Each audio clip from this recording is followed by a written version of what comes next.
Territoire d'info, Public Sénat, Sud Radio.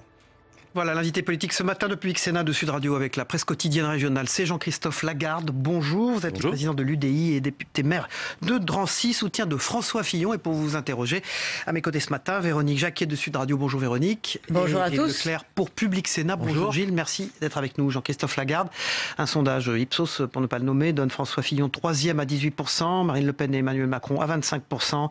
Jamais dans l'histoire de la Ve République, un candidat en 3e position n'est parvenu à renverser la vapeur à ce stade-là du scrutin. Qu'est-ce que vous en pensez ? Je crois que les sondages sont en définitive très stables. Ça fait 1 mois et demi ou 2 mois qu'ils disent la même chose. La grande stabilité de ces sondages, c'est qu'il y a 40% des gens qui ne savent absolument pas quoi faire. On en croise tous les jours. Et qui se posent la question de quel choix faire pour la France. Et c'est vrai que dans l'ambiance générale de la campagne, de la multiplication des actualités médiatico-judiciaires, en réalité, le fond, ce qu'il faut faire pour redresser la France, on n'en parle pas et donc ça laisse ces Français-là, je pense, dans l'expectative. Ce qui veut dire, si je termine ma réponse, je vous remercie. Ce qui veut dire que, en réalité, certes, jamais un candidat 3e est arrivé à dépasser à ce stade-là, mais jamais une élection n'a été aussi imprévisible. Mais est-ce la bonne stratégie d'être aussi offensif, d'assumer ses attaques contre François Hollande, le cabinet noir, je suis sur écoute, est-ce la bonne stratégie, franchement, un peu complotiste ? Moi, je pense que la bonne stratégie, c'est de revenir au projet. Parce que le projet, en l'occurrence, c'est ce qui va déterminer la vie des Français. Oui, mais en ce moment, il ne le porte pas. C'est pas ce qui vous excite du jour. Les complots, les révélations, les sorties sur François Fillon. Oui, mais en ce moment, il ne le porte pas. C'est lui qui est à l'offensive pour porter les attaques. Sur etc. Tout ça, ça ne changera pas la vie des Français. Moi, je pense que pour le compte, il faut expliquer aux Français comment on peut faire pour que l'école, elle redevienne une école républicaine. Ou quand vous êtes enfant d'ouvrier, vous devriez avoir la chance de pouvoir progresser. Or, c'est quasiment plus le cas dans l'éducation nationale.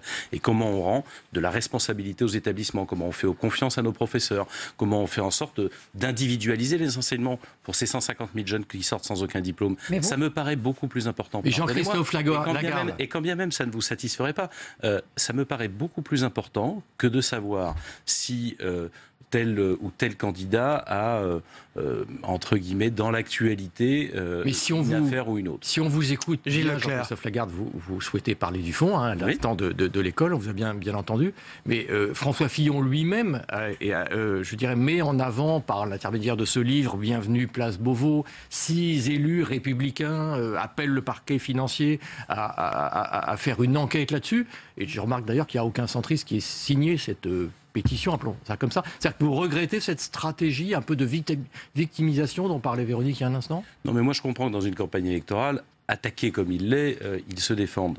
Ils se défendent pas, ils contre-attaquent sur le même sujet, enfin sur les mêmes sujets. La contre-attaque, c'est de la défense, enfin monsieur Leclerc, ne jouons pas sur les mots. D'accord, non mais... Ne jouons pas sur les mots. Mais je considère, je répète, que la meilleure défense, en l'occurrence, c'est de parler du projet, parce que finalement, c'est emmener François Fillon là où l'actualité médiatico-judiciaire veut l'amener pour l'empêcher de faire campagne. Mais par exemple, vous auriez signé ce texte ? Ça fait 2 mois que ça dure. Vous auriez signé et on ne ce peut pas expliquer aux Français comment, par exemple, on peut redresser la situation de l'emploi. Moi, je suis effaré de voir... qu'on n'est plus capable d'expliquer un débat qui pourtant a eu lieu au cours de l'année 2016 et qui avait touché même le gouvernement socialiste. De voir qu'aujourd'hui en France, vous avez 85% d'emplois qui se font en CDD et pas en CDI. Pourquoi ? Parce que le CDI doit être réformé. On n'a plus le droit d'en parler. Il y a des milliers d'embauches qui sont possibles dans notre pays. Si on prévoit au début de la signature d'un contrat d'un CDI, comment ça se termine si malheureusement il y a licenciement ? Pardon, mais vous savez quoi ? Le débat présidentiel, il est confisqué par tout ça et vous ne m'y emmènerez pas pour une seule raison, c'est que dans 1 mois et demi, nous aurons un nouveau président de la République et les Français ne l'auront pas choisi. Voilà le drame. Les Français n'auront pas choisi leur président de la République, quel qu'il soit. On disait que c'était imprévisible.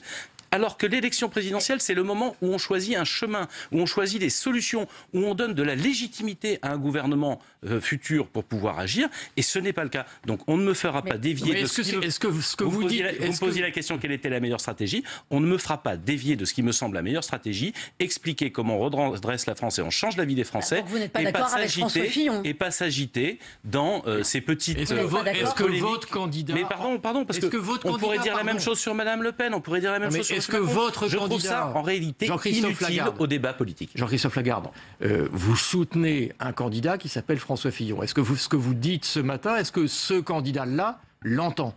C'est ça la question. Je pense qu'il l'entend, il essaye d'en parler. Simplement, vous savez bien, vous êtes journaliste depuis longtemps, monsieur Leclerc. Quand vous êtes dans une rédaction, vous sortez quoi ?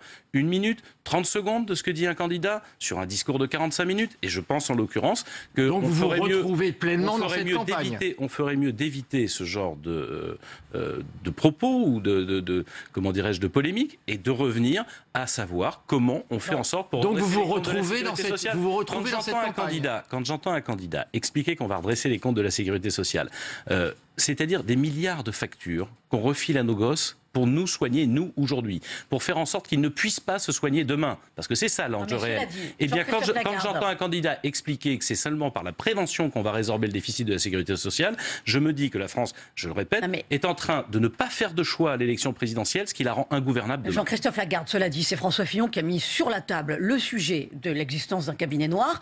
Est-ce que vous y croyez ? Est-ce que ça a toujours existé ? Oui ou non ? C'est la question qu'on se pose ce matin. De ce que j'ai compris, c'est plutôt un livre, en l'occurrence, qui ne parle pas de cabinet noir, mais qui explique qu'il y a une utilisation par tous les présidents de la République, et par François Hollande aussi, des affaires judiciaires.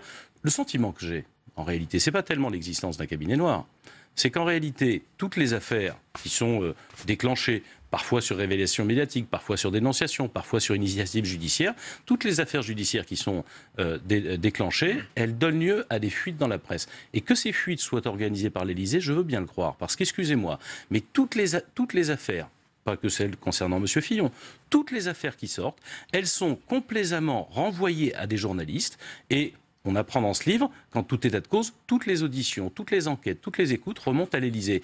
Il n'y a qu'un seul endroit où on peut faire autant de fuites en même temps. C'est Jean-Christophe Lagarde, le président de l'UDI, député maire de Drancy, soutien de François Fillon, qui est notre invité ce matin.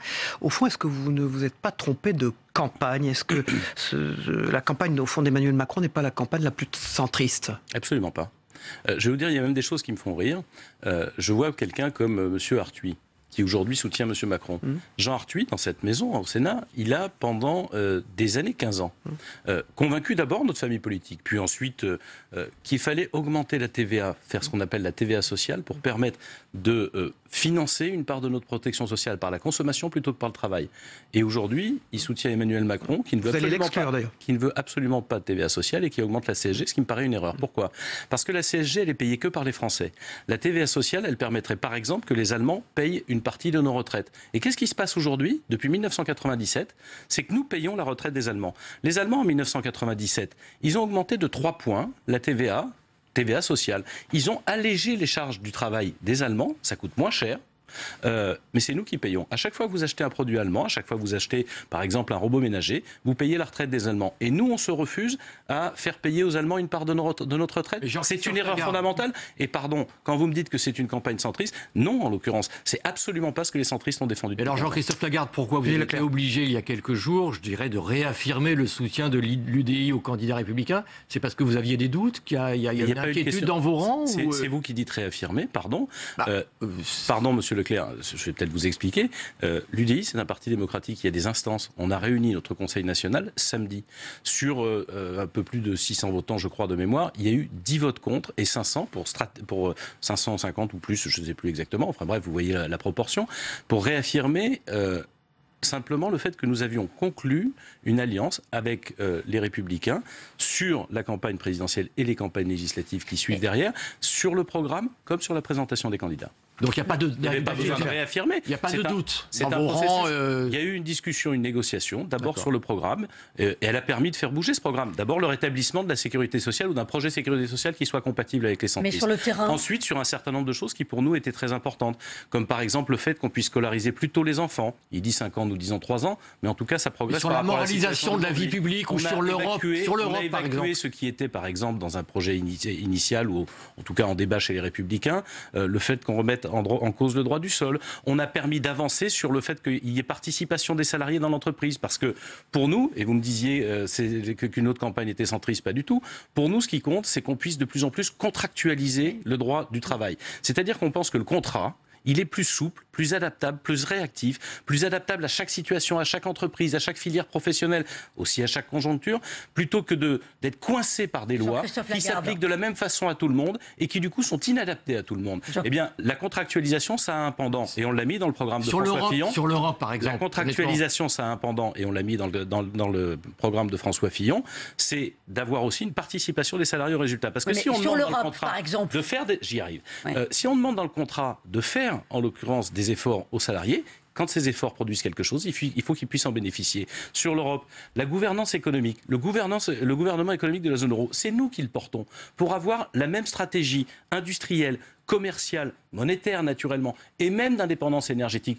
C'est nous qui l'avons apporté. Vous n'avez pas d'état d'âme. Vous n'avez pas d'état d'âme. Est-ce que vous vous sentez pas pieds et poings liés parce que vous avez gagné 92 investitures pour les législatives, ce qui est quand même beaucoup par rapport au poids de l'UDI? Vous êtes extraordinaire. Je trouve ça extraordinaire. On aurait passé un accord à, je sais pas, 40 ou 50 circonscriptions. De dire, oh là là, ils ont été maltraités, ils se sentent pieds et poings liés. On arrive avec 150 circonscriptions, dont une centaine où on est en candidature commune, et vous dites, vous êtes pieds et poings liés. En fait, vous écrivez votre article avant même que j'ai le temps de m'exprimer, et quelle que soit l'évolution, madame. Non, il y a eu une discussion. Cette discussion, elle comporte aussi des différences. Je vous disais que sur l'Europe, c'est vraiment pas le sujet où on a, une divergence. Au contraire, je pense que l'homme qui a été François Fillon, qui, séguiniste, défendait par exemple le non au traité de Maastricht, a beaucoup évolué, et dans la discussion que nous avons eue avec lui, il est aujourd'hui convaincu qu'il faut rendre l'Europe utile. Pas seulement en réformant les traités, on le souhaiterait aussi, mais ça prendrait beaucoup de temps, mais d'abord en la rendant utile. Aujourd'hui, l'Europe, elle est menacée d'abord par M. Trump qui veut son éclatement. Et pourquoi M. Trump veut son éclatement? Il veut son éclatement parce que ce serait plus facile pour les États-Unis d'Amérique d'avoir en face d'eux 27 pays séparés et d'imposer leurs lois, leurs intérêts à nos pays, c'est-à-dire contraire à nos intérêts à nous. D'ailleurs, je le dis quand même, il y a deux candidats qui militent à fond pour la démolition de l'Europe, M. Mélenchon et Mme Le Pen. Honnêtement, s'il n'existait pas, M. Trump les inventerait parce qu'ils servent les intérêts des États-Unis d'Amérique, de la Russie, de la Chine et pas de la France. Jean-Christophe Lagarde, vous savez que tous les centristes ne pensent pas comme vous. Mais bien sûr, vous savez que tous les centristes... Heureusement, l'Europe n'est pas,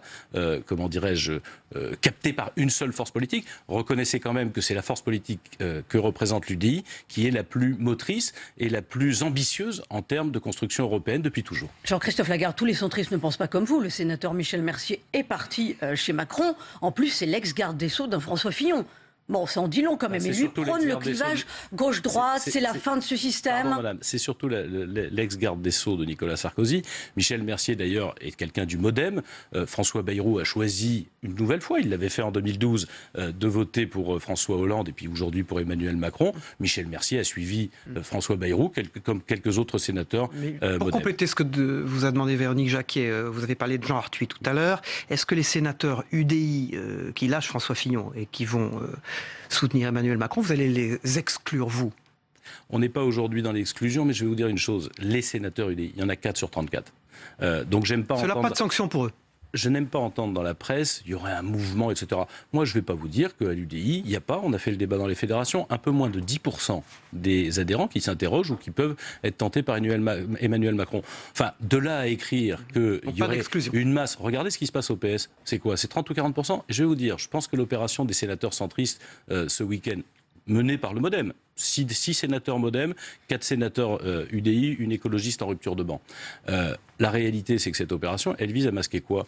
Le retour en masse des ministres socialistes de François Hollande. Je pense par exemple la semaine dernière où des anciens ministres comme M. Cuvelier, Mme Pompili, M. Le Drian, et qu'en réalité la terreur d'Emmanuel Macron, c'est de montrer que le système Hollande est en train d'essayer de se sauver à travers lui. Jean-Christophe Lagarde, sur la Guyane, journée morte pour le 2e jour de grève, c'est une responsabilité commune à toutes les politiques jusqu'à présent? Je crois d'abord que c'est la responsabilité de François Hollande. Il y a 3 ans et demi, il est allé en Guyane. Il a fait des promesses. Les projets qu'il annonçait se chiffraient par milliards. 3 ans et demi après, rien. Rien. Et je vais vous dire, même, je vous cite une chose dont personne ne se rend compte. La Guyane, c'est grand comme la région Nouvelle-Aquitaine, c'est-à-dire les anciennes régions Aquitaine, Limousin et Poitou-Charentes. Alors qu'il y a une pression migratoire énorme qui vient à travers la forêt amazonienne, alors qu'il y a une insécurité galopante, c'est le département de France le plus criminogène. Quand je dis criminogène, c'est en meurtre comme en agression, en cambriolage. 4 fois plus de personnes victimes de cambriolage ou d'agression en Guyane qu'on le connaît dans le département. Les Guyanais demandent l'application de l'état d'urgence, d'ailleurs, c'est une des revendications. Eh bien, je vais vous dire une chose. Qu'est-ce qu'a fait Bernard Cazeneuve quand il était ministre de l'Intérieur? Il a mis 75 policiers et gendarmes en plus pour couvrir ce qui est l'équivalent de, je répète, l'Aquitaine, le Limousin, le Poitou-Charentes. Non mais droite et gauche ont la même responsabilité, non? Pardon, madame. Dans l'abandon de la Guyane. Sans doute. C'est contre la droite qu'ils sont en train de manifester. Non, ils sont en train... Qu'est-ce qu'ils demandent? Ça dure depuis des années, Jean-Christophe Lagarde. Avec les œillères. Qu'est-ce qu'ils sont en train de demander? Ils sont en train de demander à ce gouvernement ou des comptes aux autres gouvernements. Merci. Ils sont en train de dire, Madame Taubira, qui a été leur députée, a été ministre de ce gouvernement. Qu'est-ce qui a progressé en Guyane? Il y a des gens, il y a des enfants en grand nombre qui ne sont pas scolarisés là-bas. Il y a des gens qui n'ont pas accès ni à l'eau potable, ni au logement en trop grand nombre. Merci. En réalité, l'État français, François Hollande, a trahi ses promesses et, pardon, et ça, je peux rejoindre, tous les gouvernements auraient dû faire plus. N'empêche que c'est ce gouvernement qui a promis, qui a déçu et qui crée de la révolte. Merci. Au point, si je peux dire une dernière phrase là-dessus, que la ministre de l'Outre-mer, si évanescente, disait ne pas vouloir aller là-bas tant que ça s'est calmé et a contraint le Premier ministre à dire puisqu'elle ne sert à rien, on va envoyer une délégation de ministres. Lagarde, président de l'UDI, député, maire de Drancy, d'avoir été notre invité. On passe au débrief de vos propos dans un instant.